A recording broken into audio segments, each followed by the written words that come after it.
우리가 알아야 할 오늘의 절대 뉴스 콕 찍어 전해드립니다. 뉴스 원정대. 네, 오늘의 뉴스를 더 깊이 있고 더 재밌게 풀어보는 뉴스 브리핑 시간입니다. 뉴스 원정대 시작하겠습니다. 제 옆에 김준우 변호사가 일단은 홀로 앉아 계십니다. 어서 오세요. 안녕하세요. 네, 단독 원정대 김준우 변호사입니다. 김한 기자는 지금 올라오고 있습니다. 네, 헐레벌떡 올라오고 있습니다. 네, 여러분의 의견 항상 기다리고 있죠. TBS 유튜브 채널에서 보이는 라디오로 함께할 수 있습니다. 지금 얼른 보이는 라디오로 들어와 주시고요. 무료로 이용할 수 있는 TBS 앱이나 짧은 문자 50원, 긴 문자 100원이 드는 샵 0951번으로 많은 의견 보내주세요. 네, 오늘 첫 번째 이슈를 만나보죠. 5.18 민주화운동 41주년. 벌써 이렇게 오랜 시간이 흘렀네요. 오늘 네. 광주 5.18 민주묘지에서 기념식이 열렸는데요. 현장 분위기를 좀 전해주시죠. 문재인 대통령은 이제 방미 일정 때문에 오늘 참석하지 않고 네. 김부겸 총리가 이제 대신 참석을 하고 네. 이제 코로나 상황이기 때문에 간소하게 한 100여 명 정도만 제한적으로 참석을 해서 유공자나 희생자 유족 중심으로 네. 행사를 좀 진행했다고 합니다. 네.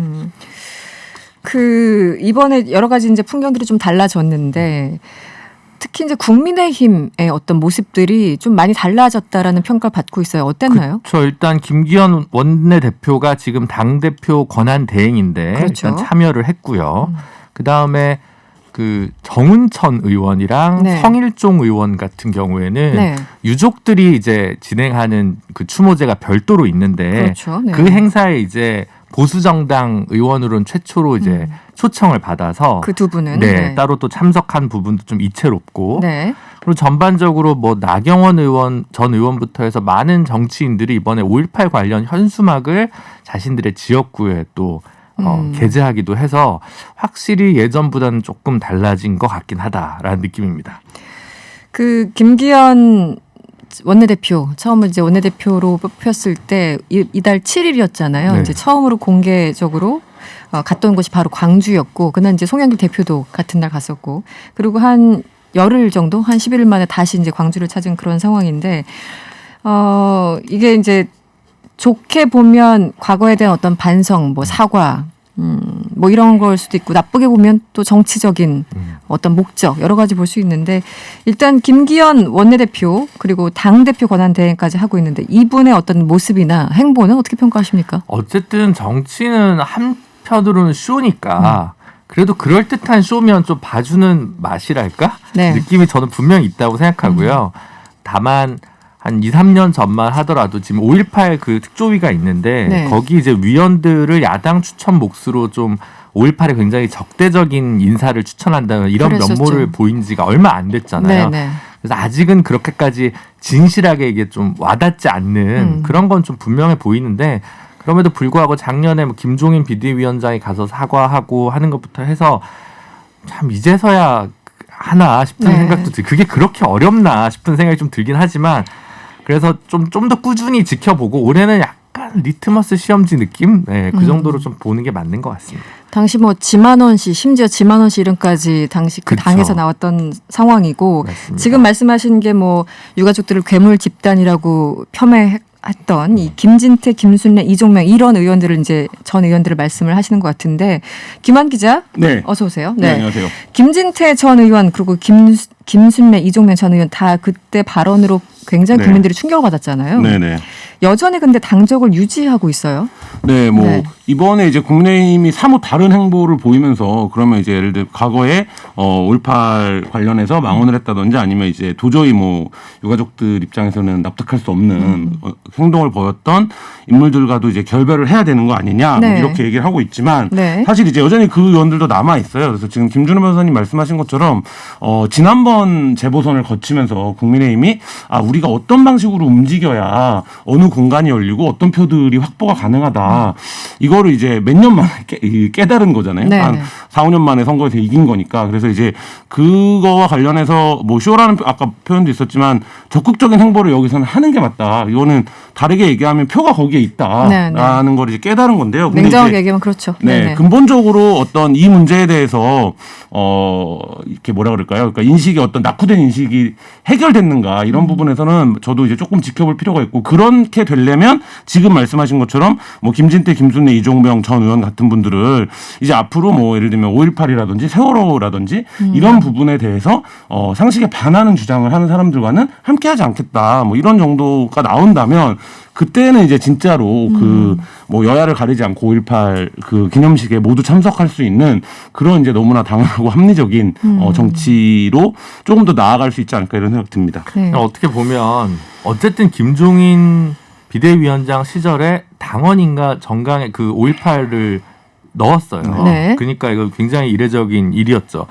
물론 이제 뭐 예를 들어 김무성 대표 이런 분은 본인이 사실 민주화 운동에 가담했던 건 5.18에 대한 충격 때문이었다. 이런 얘기를 공공연하게 할 정도로 사실 뭐 보수 정당이 전부 다 5.18을 부정하거나 이랬던 건 아닙니다. 하지만 그렇죠. 네. 당적인 차원에서의 움직임이 이 정도까지 온 것만 해도 어떻게 보면 뭐 크게 개선됐다고 일보 볼 수는 전진했다. 있고. 예. 네. 근데 이제 나이 드신 분들 이제 그쪽 정치인들은 약간 그런 정서가 있잖아요. 그러니까 군부 독재 시절에 특히 이제 5.18 같은 특별한 어떤 학살 같은 일들이 있었을 때 이제 자신의 안위를 위해서 이제 공부만 하거나 치부를 했다. 네네. 너희가 이제 국정이나 공공에 대해서 이야기할 자격이 있느냐 이거에 대한 어떤 뭐 자격지심이랄까 이런 것들이 항상 좀 작동했던 것들도 좀 있었던 것 같은데 네.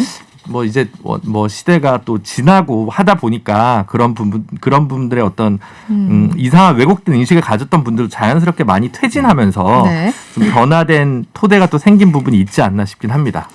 그 실제로 좀 정확히 봐야 되는데 김종인 전 비대위원장은 굉장히 적극적으로 어떻게 보면 굉장히 돋보일 정도로 여러 가지 이제 광주를 향해서 구애도 하고 사과도 하고 긍정적인 어떤 그런 반응을 보였었는데 지금 국민의힘 전반적으로 봤을 적에는 뭐 진상규명 문제나 처벌 문제 여기에 대해서 그렇게 적극적이지 않은 모습이 사실이에요. 네, 그러니까 우리 정치적인 어떤 제스처를 하는 거에 비해서 네네. 실제 정치적인 콘텐츠로 보면 여전히 네. 이제 국민의힘이 뭐 5.18이라든지 뭐 이런 문제들에 적극적이지 않은 건 사실이고요. 다만 이런 것 같아요. 그러니까 저도 진전이라고 보는데, 그러니까 그런 얘기들이 이제 국민의힘에서 나오고 있는데 그동안 이제 민주주의 이런 거는 우리의 가치가 아니다. 우린 자유주의다. 뭐 이런 얘기를 공공연히 했었고 네. 호남은 우리를 안 찍어주지 않냐. 이런 얘기를 했었는데 지금 어쨌든 호남표를 뭐 10%를 가져가는 거랑 20%를 가져가는 거 30%를 가져가는 건 다른 문제이기 때문에 약간 이제 그런 정도의 영역으로 들어온 것 같아요. 그렇다라고 네. 하면 지금 말씀하신 것처럼 이게 더 적극적으로 우리가 여기서 제스처를 하거나 더 말하자면 실체적인 콘텐츠를 만들어내야 그 문제에 대한 그래야 우리에 대한 어떤 그 미움이라든지 불신이 누그러뜨릴 수 있다. 이렇게 나아갈 수 있다면 저는 이제 뭐 지금 시작으로 해서 그리고 이게 불과 몇 년 전만 해도 합창이냐 재창이냐 논란을 하고 이무련 행진곡을 부를 수 있다 그랬었죠. 없다. 네, 노래를 이게 이제 몇 부른다, 년 안 부른다. 전이거든요. 네네. 근데 그때에 비하면 굉장히 좀 많이 왔다. 뭐 이런 생각도 듭니다.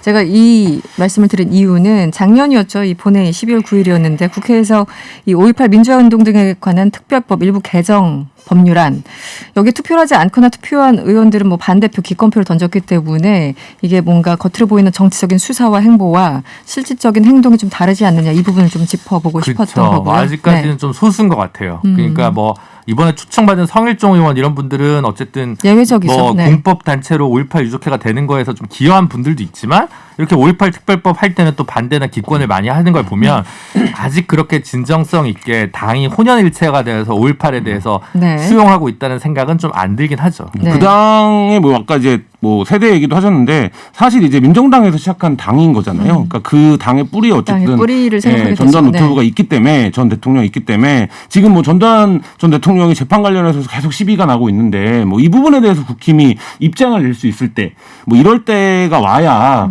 당 차원에서도 뭔가 이 완전히 변화하고 있다 이런 게 느꼈는데 아직 이제 말하자면 그런 좀 실천적 단계로까지는 나아가지, 그러니까 당 차원의 실천적 단계까지는 나아가지 않고 있지만 과거에 이걸 완전히 부정하고 무시하고 이런 태도로는 이제 우리가 더 힘들다. 여기까지는 지금 이번 올해를 통해서 좀 보여준 게 아닌가 이런 생각이 듭니다.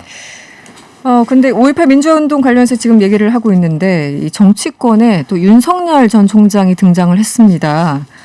대체 무슨 말 어떻게 했길래 좀 전해주시죠. 뭐 언론에 인터뷰를 해가지고 네. 이게 5.18 정신이 여전히 뭐 살아있다. 네. 근데 그것을 자유민주주의 헌법 정신 조금 약간 경강부회하는데 어쨌든 정확한 워딩이 뭐죠? 어떠한 형태의 독재와 전제든 이에 대한 강력한 거부와 저항을 명령하는 것이다라고 이제 얘기를 한 거죠. 5.18 정신이라는 게. 그래서 네.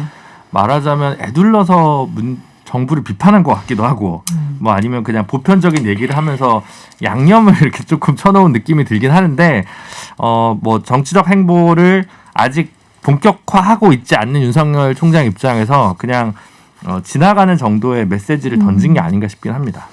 그 윤석열 총장이 이제 늘 언론에 나오는 건 아니고 특정 언론사와 이제 전화 인터뷰를 하는 식으로 이제 본의 발언을 드러내는데 이렇게 뭔가 이벤트 있으면 한마디씩 툭툭 던지는 지금 그런 상황 같아요. 어떻게 보였습니까? 지금 이제 기자들 사이에서는 네. 물어보면 대답하는 두 명이 있는데 네. 김종인 전 김종인 비대위원장과 윤석열 검찰총장 이런 얘기도 있거든요. 네. 사실 이제 이게 굉장히 위험해요. 그러니까 윤석열 총장을 이제 보좌하거나 참모하는 사람들이 좀 들었으면 좋겠는데 지금이야 한마디 하면 다 기사가 되고 뭐 단독 달고 나가고 이러니까 엄청 이제 주목과 관심이 집중되는 것처럼 느껴지겠지만 사실 이 발언들의 메시지가 층위가 안 맞거나 혹은 나중에 윤석열 총장이 실제 정치 행보에 들어갔을 때 이렇게 툭툭 던졌던 말들이 발목을 잡을 가능성이 굉장히 높거든요. 그러니까 이번에 5.18 메시지 같은 경우도 보도한 매체에 따라서 방점이 찍혀 있는 결이 달라요. 네네. 이건 뭘 얘기하냐면 해석을 어떻게 하느냐에 따라서 그 매체의 의도가 약간 이용되고 있다라는 네네. 거거든요. 근데 지금 말씀한 정권 비판의 방점을 굉장히 강하게 찍어서 보도한 매체도 있었고 그렇지 않고 굉장히 원론적이고 원칙적인 얘기를 한 것에 방점을 찍어서 보도한 매체도 있었는데 그 자체가 지금 윤석열 총장이 뭐 예전에 많이 했던 얘기지만 발광체가 아니라 반사체다 이런 얘기 많이 했었잖아요. 근데 네. 그 맥락에서 놓고 보면 특정 언론의 의도나 이런 부분에 대해서 그냥 그걸 반사시켜 주는 존재로 네네. 지금 기능하고 있는 거 아닌가 이런 좀 고민이 듭니다. 알겠습니다. 이슈를 좀 전환해 보죠. 사건 사고, 네, 인천 노래주점 살인 사건에 대해서 얘기를 좀 해볼 텐데요. 40대 손님을 살해한 뒤에 야산에 유기한 끔찍한 사건이 벌어졌죠. 먼저 사건 개요를 좀 설명해 주시면 어떻습니까? 네, 지난달 21일 있었던 사건인데요. 오후에 지인과 함께 이제 신포동 한 노래주점을 방문한 이후에 실종된 분이 계셨습니다. 경찰이 이제 이 노래주점 출입문 3곳에 설치된 CCTV 영상을 확보해 분석을 진행을 했는데 네. 이분이 이제 노래주점을 나가는 모습이 확인이 되지가 않은 거예요. 조사를 해보니까 이제 이분이 술값 문제로 좀 실랑이를 벌이다가 그 실랑이를 벌인 끝에 이제 네. 숨지게 된 거죠. 그래서 이제 이분을 죽인 분은 이제 허모 씨인데 네. 이분이 이제 그래서 이름을 공개했죠. 네네 허민우 씨죠. 네. 네. 이분이 이제 시신을 노래주점 내에 잘 사용하지 않는 방에 은닉했다가 했던 아주 끔찍한 사건인데요. 그러니까요. 지금 이 너무 끔찍한 사건이어서 결국은 신상 공개까지 된 상황이죠. 네. 허민우 30대죠. 그 행적이 하나둘씩 지금 언론을 통해서 이제 보도가 되고 있고 알려지고 있는데 폭력 조직 조직원이었다고요? 그러니까요. 그게 변호사님? 네. 공교롭게도 근데 파 이름이 조금 파 이름이 꼴방파. 네네. 네, 좀 이름이 그렇더라고요. 네. 무슨 뜻인지 모르겠네요. 저도 잘 네. 모르겠습니다. 근데 이제 이 범죄 조직 이름이 보통 이들이 붙이는 경우도 있고 경찰이 그냥 그렇게 부르는 경찰이 붙이는 경우도 경우도 있어요. 있군요. 경찰이 네, 학생운동 조작 사건, 정파 조직 네, 사건처럼 그렇죠. 대부분 한 뭐 10중 8구는 경찰이 그렇게 부르면서 그 이름이 되는 경우들이 많이 그렇군요. 있습니다. 네. 네. 그래서 꼴망파. 그 전에 네. 이분이 그래서 이제 당연히 어쨌든 전과가 있고 폭력 관련 전과가 있어서 지금 보호 관찰 대상이었던 그런 폭력 조직 조직원 출신이었다는 점인데 네. 그래서 이제 결국은 그러면 감독을 제대로 한 거냐와 관련돼서 이제 논란이 번질 수밖에 없는 상황이라고 할 수 있습니다.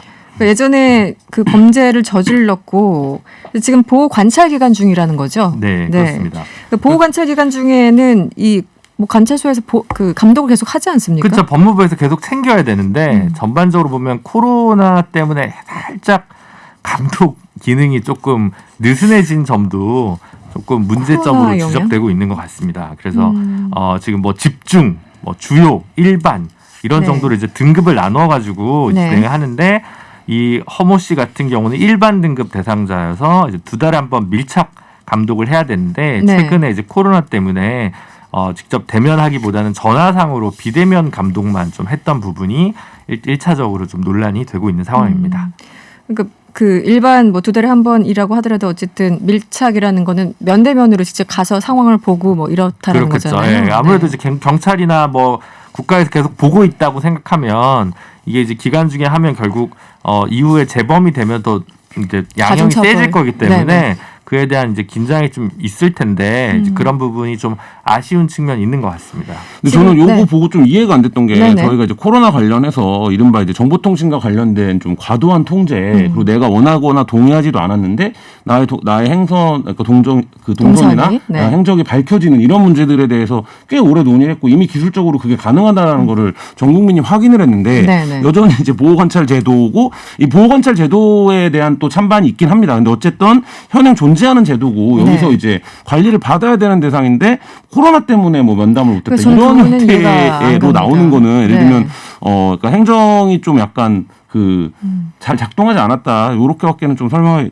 어려운 것 같습니다. 이게 이제 보호관찰 등급을 보면은 흉악범 여부, 범죄 전과, 정신과 치료 경력 등등해서 집중, 주요, 일반 이렇게 3가지 순으로 하는데 그 일반 가장 낮은 등급으로 네. 지금 분류돼 있었다라는 거잖아요. 그런데 지금 이 사건만 좀 집중해서 보자면 피해자가 살인 사건이 발생하기 직전에 112에 신고를 했는데 당시 경찰이 묵살한 거 아니냐 이런 논란이 있어요. 지금 해당 경찰관도 감찰 조사를 받았다고 하는데 네, 그러니까 어떤 상황인가요? 살해되기 직전에 네. 그 술값을 못 냈다라고 112에 신고를 했다라는 거예요. 이 살해 그 피해자가. 피해자가. 그래서 이제 출동 지령을 근데 출동 지령이 내리지 않았다는 거죠. 이에 대해서 경찰은 뭐라고 설명을 하고 있냐면 통화를 했는데 긴급하거나 위험한 상황이 아니라고 판단했다. 왜냐하면 전화를 끊을 때 제가 알아서 할게요 이러고 끊었다라는 거예요. 그 신고했던 피해자가. 네, 그래서 이거를 이제 취소로 받아들였다라는 거죠. 네. 근데 이제 상황실 녹음을 확인해 보니까 막 그 욕하는 소리까지 막 다 들리고 있던 상황이라는 거죠. 그러면 이제 이거를 아마 그 통화를 한 그 현장에서 들었을 텐데 그러면 이제 경찰이 무슨 일인가 나가봤으면 이런 끔찍한 사고는 좀 막을 수 있었던 거 아니냐. 그래서 네. 이 신고 매뉴얼이라는 게 예를 들면 협박을 당하고 있는 상태에서 짬을 내서 신고를 했는데 만약에 협박범이 들어오면 아니에요 저 그런 상황 아니로 끊어버릴 수가 그렇죠. 있는 거잖아요. 네네. 그러면 예를 들면 이런 것들에서 일단 구체적인 뭐 장소라든지 이런 게 확인이 됐다라면 경찰이 한 번쯤은 확인을 해봤어야 되는 게 아닌가라는 생각이 들고 뭐 이 방송에서도 여러 번 얘기했지만 경찰의 기능 중에 수사 기능도 굉장히 중요하지만 범죄를 예방하는 그렇죠. 기능도 그게 더 그에 못지않게 중요하죠. 중요합니다. 네. 근데 이 부분에 대해서 늘 이제 이렇게 사건이 될 때만 왜 그 범죄를 예방하지 못했냐라는 이제 비판을 사게 되는데 보면 이제 이런 부분들에서 과연 촘촘하게 매뉴얼이 작동했는가 뭐 이런 거에서는 좀 약간 좀 비판적으로 봐야 될 지점이 있는 것 같습니다. 그리고 또 문제가 이게 새벽 2시에 전화를 했는데 그러니까요. 새벽 2시에 어떻게 술집에서 술을 지금 뭐 안 가도 아니고 네. 그러면 이거는 이제 구청에도 통보를 해야 되고 그러니까 최소한의 매뉴얼이 그러니까 이제 일선에서는 이른바 주폭 술 먹고 꼬장 부리시는 분들 때문에 경찰 일선의 수사력이나 공권력이 좀 이제 뭐 낭비된다 네네네. 이런 그 민원 아닌 민원들도 좀 뭐 있습니다. 허위 신고 예. 때문에 그냥 나갔다가 허탕치고 들어오신 여러 분들 가지 일들이 계시니까. 있으니까 근데 그래 너무 그럼에도 불구하고 이 사안은 아니 이 코로나 때문에도 이건 문제인데라는 생각을 가지고 그렇죠. 사실은 네. 출동을 했어야 되는 게 아닌가라는 생각이 들어서 상당히 좀 경찰의 어떤 뭐 적당한 대응 이런 게 굉장히 좀 비판받을 수밖에 없을 것 이게 같습니다. 새벽 2시 5분쯤이었고 그러니까 너무 늦은 시간이고 그냥 신고했던 사람이 그냥 끊을게요 이게 아니라 욕설까지 들린 상황이면 충분히 기민하게 대응할 수 있는 그런 상황이었을 텐데. 일선 경찰은 그냥 가보면 되는 상황이거든요. 그러니까요. 근데 이제 네. 그걸 안 했다라는 거가 왜 그랬는지 경찰이 왜 이렇게 안이하게 판단을 했고 하지 않았는지 이거가 좀 납득이 안 가는 지점이 있습니다. 알겠습니다. 이 이슈도 잠깐 살펴보죠. 이 경찰이 지난 주말에 열렸던 손정민 씨, 고 손정민 씨 추모 집회에 대해서 위법한지 여부를 살펴보고 있다고 하는데 이 상황이 어떤 상황인가요? 네. 그 이제 고 손정민 씨가 이제 사망한 그 반포 쪽 근처 공원 쪽에서 네. 이제 추모하는 시민들이 공정한 뭐 수사를 촉구하는 이제 시위를 열었다는 건데 네. 문제는 이게 전혀 신고된 게 아니라 인터넷에 무슨 오픈 카톡방이나 이런 것들을 통해서 이제 모여가지고 기획이 돼서 진행이 돼서 네. 집시법상 당연히 신고를 사전에 신고해야죠. 해야 되는데 네. 지금 아마 안 한 것 같습니다. 그러다 보니까 근데 이걸 또 처벌을 그럼 해야 되는데 주체자가 누군지가 지금 정확하게 파악이 안 돼가지고 또 해야 되나 말아야 되나 뭐 일선 경찰에서 고민하고 있다고 합니다. 그러니까 예를 들어 법적으로 봤을 때 그 소위 말하는 오픈 채팅방이나 이런 데서 누가 어디 모입시다라고 처음에 그 제안한 사람 그쵸. 그분이 이른바 뭐 주동자 뭐 이렇게 되는 겁니까? 주체자가 되는 주체자? 거겠죠. 예. 네. 집회를 하면 주체자, 그다음 질서 유지인 이렇게 해가지고 몇 명이 참여할 거다.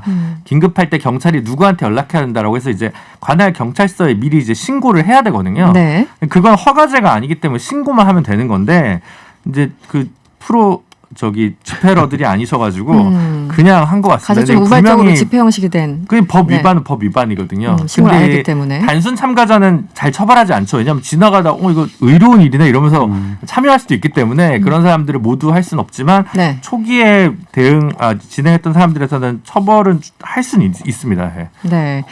근데 알겠습니다. 경찰 입장에서 곤혹스러울 것 같아요. 이 집회 자체가 경찰 수사에 어떤 미진함이 있다. 실제든 아니든 이걸 비판하는 수사인데 이게 이제 집시법 위반 혐의를 적용하려고 하면 또 이제 현행 집시법이 뭐 그렇다라고 해서 완전히 뭐 그 존중받는 제도거나 이런 건 또 아니어서 그런 측면들이 복잡하게 있어서 경찰이 이 내용적으로 문제를 좀, 네. 어떻게 처리할지 모르겠습니다. 딜레마 상황이군요. 네. 알겠습니다. 뉴스 원정대 오늘은 여기서 마무리를 하겠습니다. 지금까지 김준우 변호사 그리고 한겨레 김한 기자와 함께했습니다. 오늘 고맙습니다. 감사합니다.